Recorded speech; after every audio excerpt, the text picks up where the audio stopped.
Maybe many of you are familiar with the writings of C.S. Lewis, especially the Chronicles of Narnia. But in The Magician's Nephew, Lewis describes how Aslan the Great Lion creates the whole world and everything in it by singing. He's singing. And the two children in the story, the main characters, Diggory and Polly, they hear him singing. They see him running around singing, and they hear the sound. And to them, they find it beyond comparison the most beautiful sound ever. But there's some other folks there with him. One of them is actually Diggory's uncle, Uncle Andrew, and he's not a good man. he's a kind of a wicked man. And so Uncle Andrew, he is witnessing the very same thing. And yet what he hears is roaring. And he finds it very, very hard to listen to. In fact, he finds it very repulsive. Now, it's interesting, isn't it, that they would hear singing, but Andrew would only hear roaring, terrifying sound of roaring. How could they have such different reactions? Well, in Lewis's words, what you see and what you hear depend a great deal on where you are standing and on what sort of person you are. Now, I bring that up because when we read that story here in Genesis 22, we read this whole account of Abraham taking his son Isaac up to this mountain to offer him up as a sacrifice. Similar responses happen, right? Some people respond in similar ways. Some read the story and go, "This is horrible," and they respond to it with this assessment of God as being this very cruel being. And they only see God promising to give him a son, arbitrarily making him wait 25 years to receive him, and a few years later demanding that he sacrifice him up on some mountain. And so they are repulsed by the story.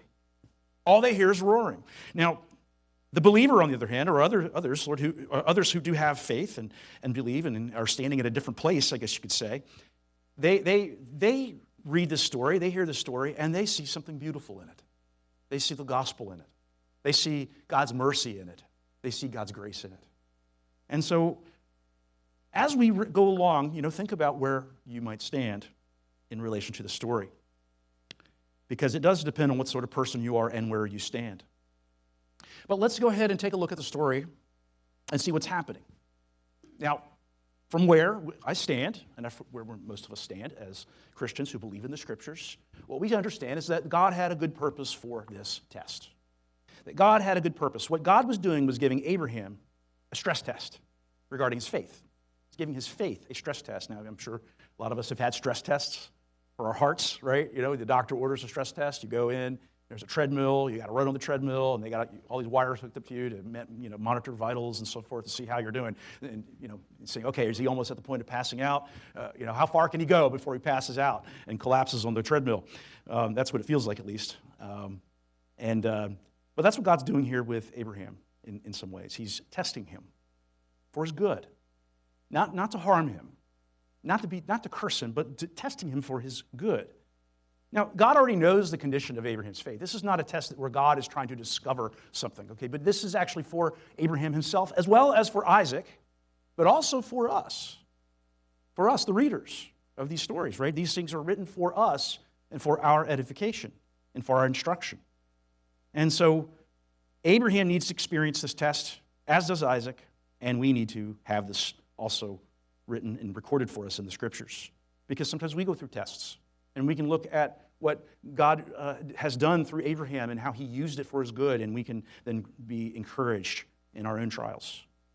Now, as we've seen, Abraham had areas of weakness in his faith. Even though he believed God and it was credited to him as righteousness, that belief, that faith, at times, it was obvious that there were some weaknesses. This is why he lied to Pharaoh. This is why he, lied to Abimelech. This is why the whole matter with Ishmael and with Hagar came about, right? But we saw last week that there's evidence of growth. There's evidence of a strengthening faith in Abraham.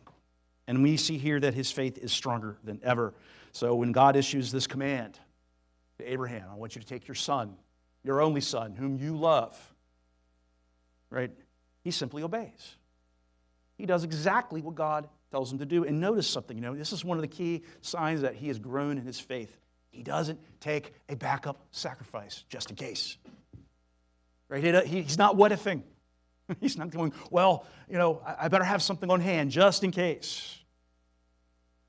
And when they arrive, there in verse 5, he tells the servants to remain while he and Isaac go up on Mount Moriah to worship. Now, this is also where Solomon will build the temple, is on this same mountain. Very significant, isn't it then? So this becomes a very significant mount. And notice he says, though, he says, we're going to go up and worship and then come back to you. See, Abraham already is confident, even at this point, that he's coming back with Isaac alive.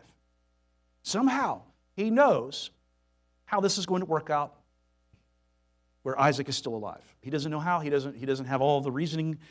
He can't make sense of it, but somehow he is confident. He's coming back to the servants with Isaac. You see, because he was absolutely certain of this, because God has drilled this into his head repeatedly over and over again, and all the things that have happened, he's made it so plain to Abraham that it is through Isaac that his offspring shall be named. So Isaac has to survive this. Isaac has to come through this alive. He has to.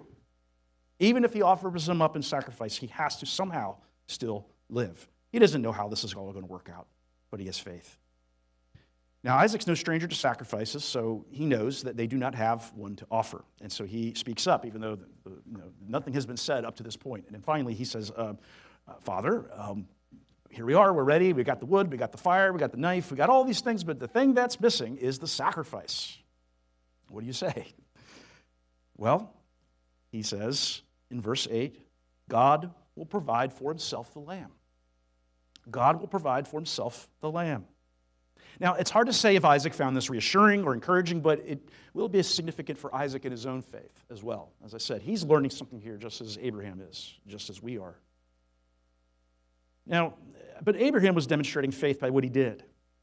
And he did all this before his son. So he's even set an example before his son, an example of faith and obedience in action, of trusting God, taking God at his word, and just trusting him, even when it doesn't make sense.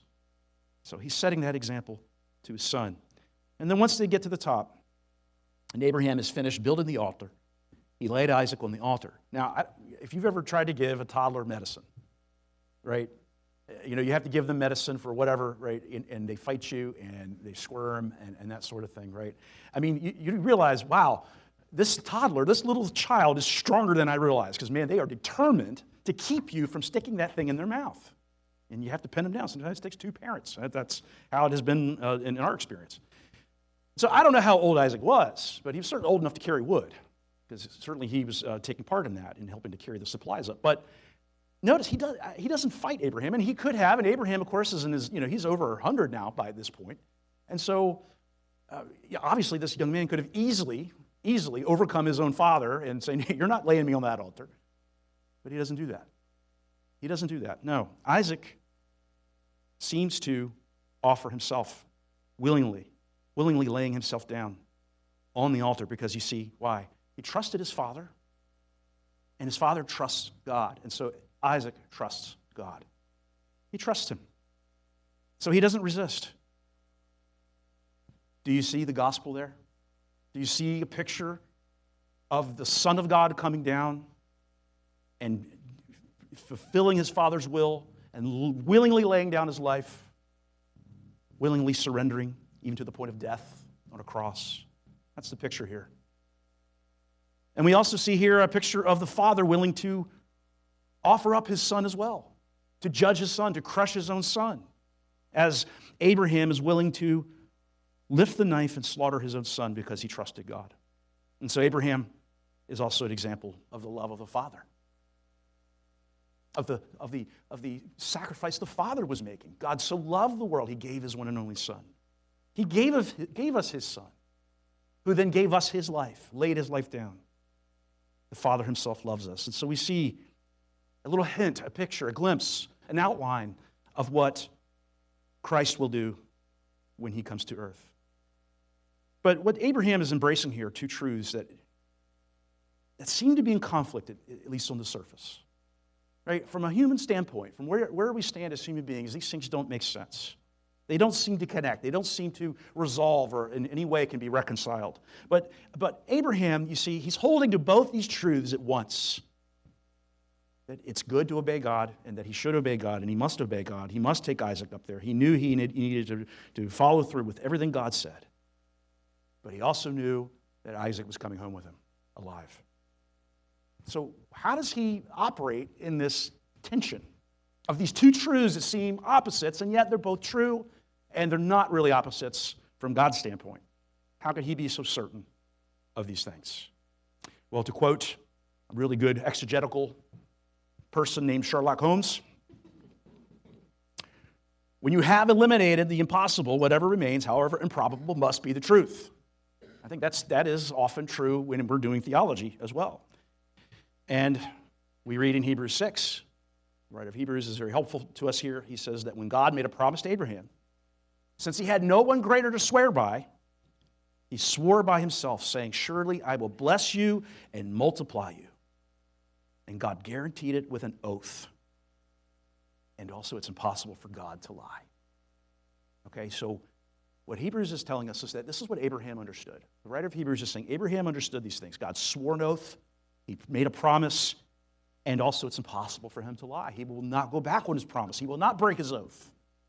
And what was his oath? I will bless you and multiply you. Through Isaac shall your offspring be named. And as we prayed this morning in the prayer, that the promises that he makes are as good as fulfilled, as complete, as paid in full. And so Abraham then eliminated the impossible, right? God cannot lie. God will keep the promise he swore with an oath. And so what remains, however improbable, must be true. And again, the writer of Hebrews comes to our aid here in Hebrews 11 and says that by faith, Abraham, when he was tested, offered up Isaac. And how was he able to do this? Because he considered that God was able even to raise him from the dead. That's how he was able to do this. And from which, figuratively speaking, he did receive him back from the dead. In fact, Isaac was already a testimony of the resurrection, was he not? Because his parents were as good as dead. And Isaac was born of a woman in her 90s whose womb was as good as dead and was more like life coming out of a tomb. God brought life from that which was dead. Abraham believed that God could do it again. Just the fact that he has Isaac is already a miracle, so he trusts God for the future because he recognizes that God has been faithful in the past. So the fulfillment of promises past informed Abraham's perspective on promises future. And because of his faith demonstrated through his obedience, God sends the angel to intervene. Don't lay your hand on the boy or do anything to him, for now I know you fear God, seeing that you have not withheld your son, your only son, from me. And so he gets the good news from the stress test. You passed. But what did it reveal about Abraham's faith? Well, one thing it revealed is that he's no longer a belt and braces man.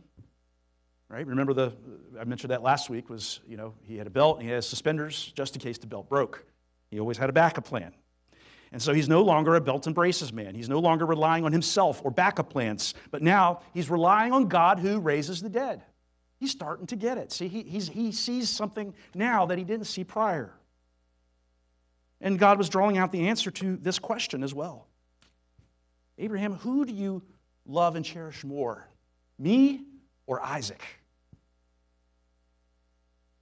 See, there's a great danger sometimes that we face, which involves loving the things God gives us more than God himself, who gives it.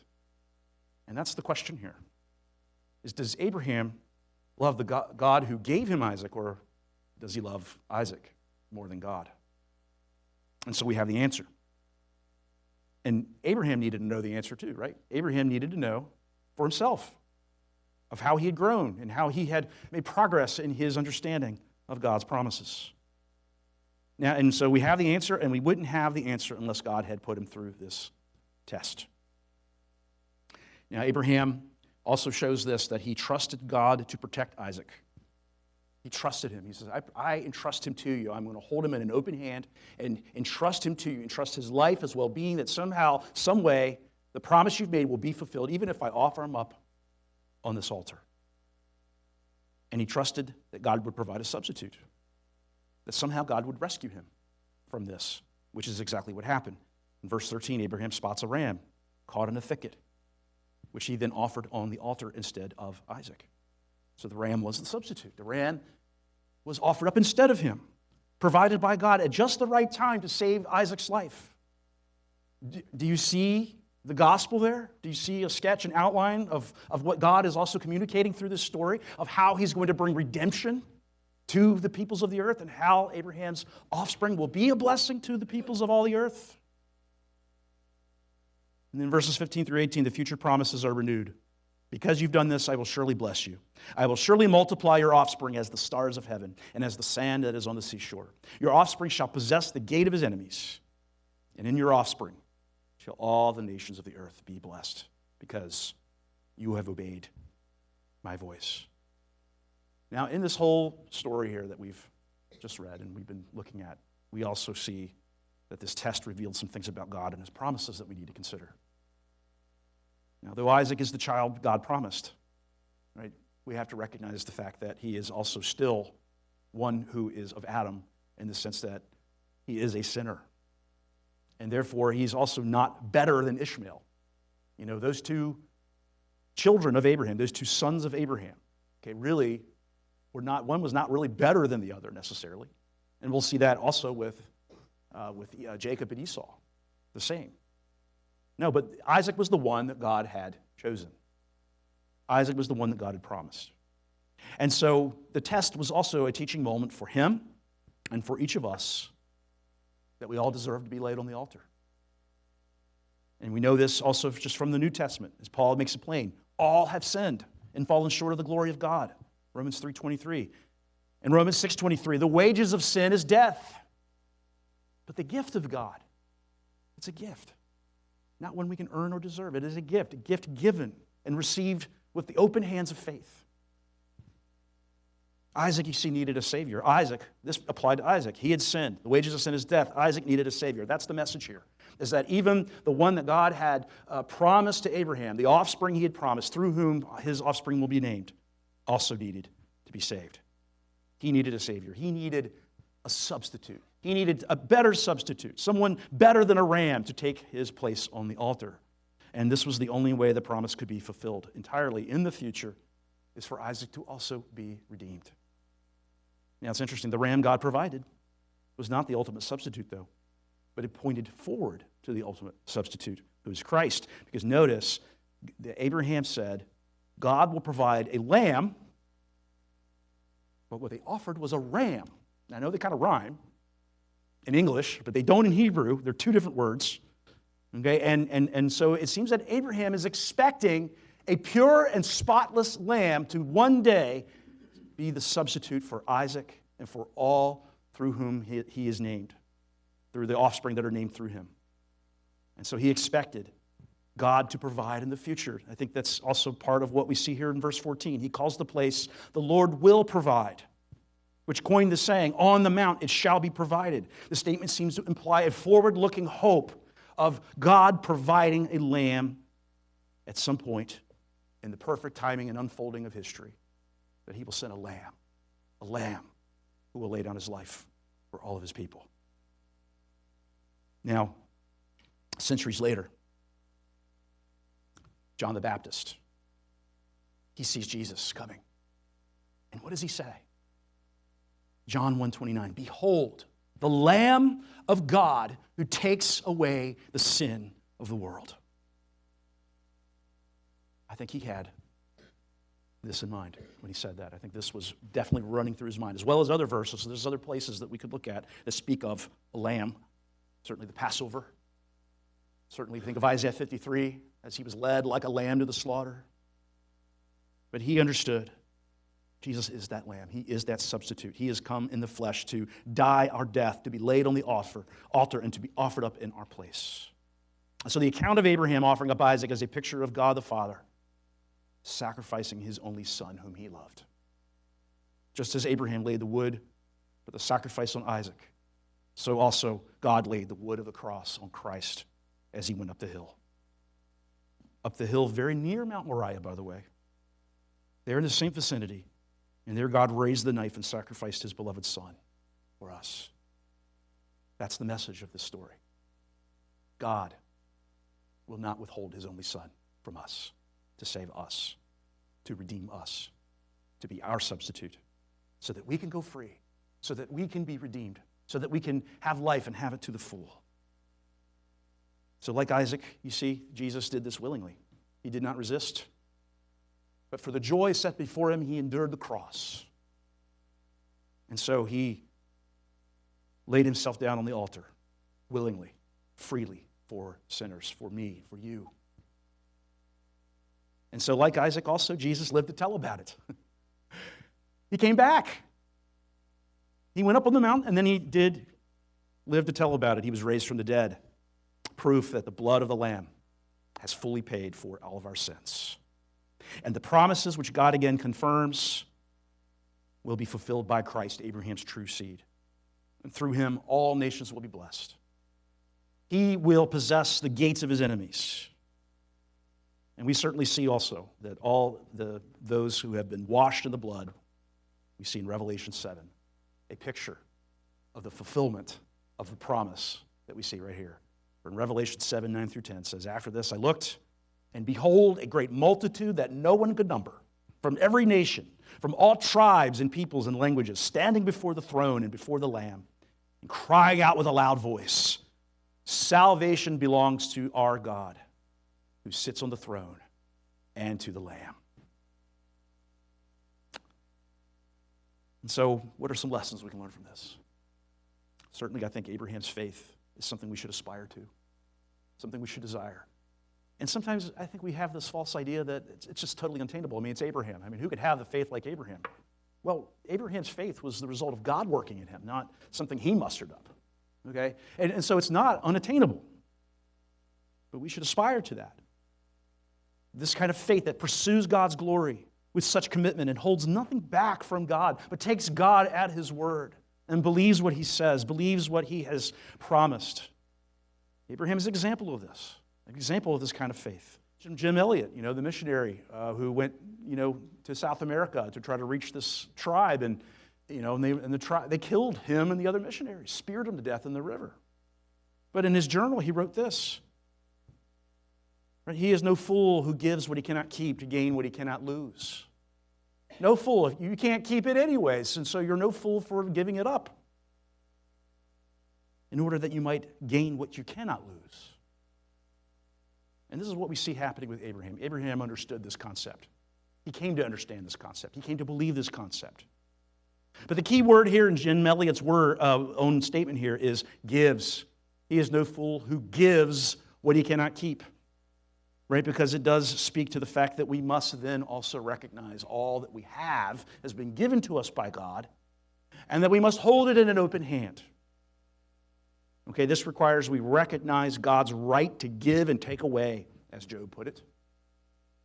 The Lord giveth, and the Lord taketh away. Blessed be the name of the Lord. And so, we must recognize God's right to give and take. Now, we should ask, then, ourselves this question. It's an important question that we must ask ourselves all the time. What are we not willing to let go of?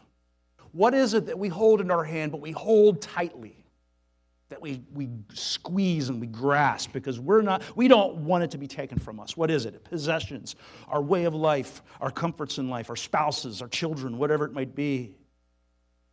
God often puts us through trials to expose what these things are, to show us that we're holding on to things that we can't keep, I mean, or do we really think that somehow that our grip on these things is going to somehow prevent God from taking these things? I mean, aren't we just only hurting ourselves and inflicting more pain into our lives? But we often put these things ahead of God. But holding tight, you see, is futile. We can't withstand God. But more than that, do we really think we know better than God? Do we really think that somehow our wisdom is far superior, that I need this thing and God doesn't understand how important this is to me? Does he? Oh, he does not understand? Of course he does.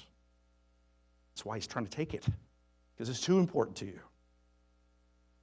And so, it also reveals that we do not think that God really has our ultimate good in mind. Certainly, whenever someone goes into the hospital for a surgery, from one standpoint, from one place where you stand, it looks like the doctors are doing terrible things to this poor man, laying on the table. They're cutting him up and, removing things out of his chest or whatever it may be. Wow, this is terrible. This is horrible. Look what they're doing to him. No, the ultimate good is in mind here. They're performing surgery to save his life. And so, same here. This is what we have to understand as well. That when God does put us through these situations, when He does put us through trials, that He means it for our good. We have to trust that. We have to believe that. Thirdly, I think Genesis 22 confronts false views of God. And I think that's where a lot of this comes from, what I just mentioned. False views of God, right? Well, God's here to serve me. God's here to give me whatever I want. I don't have to pay attention to Him unless I'm in trouble. And then I can pray, and then, all of a sudden He's there, and He just comes right up and oh, what you need? I'll help you, Or He's the genie in the bottle. What is your wish? What is your wish?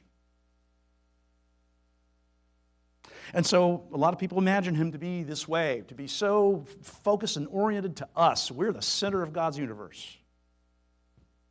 And I think Genesis 22 shows us that's not the case.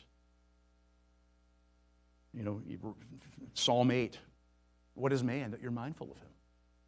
That God is even mindful of us is truly miraculous, or remarkable, I should say.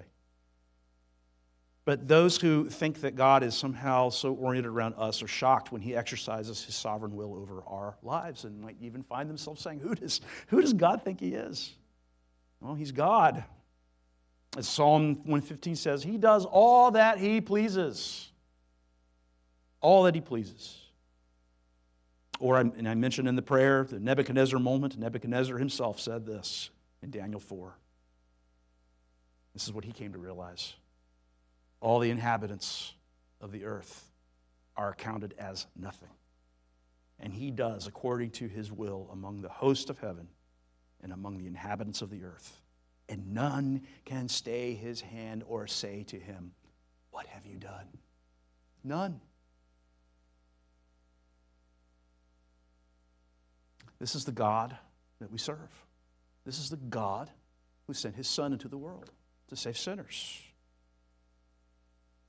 Now the skeptic might say, yeah, well, this is what I find so repulsive. This is what I find so horrifying, is that this God just does whatever He wants. Who knows what He's going to do? Oh, yeah, who knows? That's true. Well, we do know some things that He will do because He has told us what He's going to do. He's made it available to us, that information. He's told us and revealed to us His plans, and we need to take seriously. I think that's what that shows. But I would reply that if we find this repulsive, if we still find the story of Genesis 22 repulsive, then it has to do with where you're standing. Now, you might think that you've seen it all, but the truth is you haven't seen the full picture, which I've been also trying and attempting to try to show to us all. The full picture. But there's a place where you can stand, where you can get a better view, and it's near Christ. If you stand there in that better place near Christ, there's a greater light that shines on all the stories of the Bible and all the things happening in the world and everything that's happening in our lives, where we can see better, where we can see that God has our good and His glory in mind. That's what Paul's referring to in Romans 8, right? All things work out for the good of those who love God and are called according to His purposes. It may hurt at certain times. It may cause us great suffering and great pain. But in the end, there's glory. Glory.